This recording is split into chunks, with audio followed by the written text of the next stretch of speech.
horreysay aanu joogno iyo dhammaan goboladii aanu soo marray gaar ahaan maanta degmada gar adag ee aanu joogno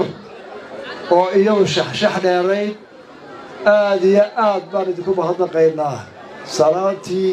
iyo soo dhoweyntii gammaanka lahayd ee inamada qaarkoodna shaarkii iyo hurda ay la baxeen ay calanka Soomaaliyeed ku sawireen iyo ciroole iyo caruur sheekh iyo shariif oo la kasta min karmeel dhammaan halkaa maanta aad roobka u taagneedeen aad iyo aad baan idinka mahadnaqaynaa qarannimadiinnaas iyo muujinayseen qaran ahaan baan ugu soo dhoweyseen waxay muujinaysaa oo maanta uu ahaa wixii halkaa ka dhacay qangaraday mid cadowga Somalilandna ka naxo qofka Soomaaliland ee muwaadinkiina aad iyo aad ugu farxo waan idin mahadnaqaynaa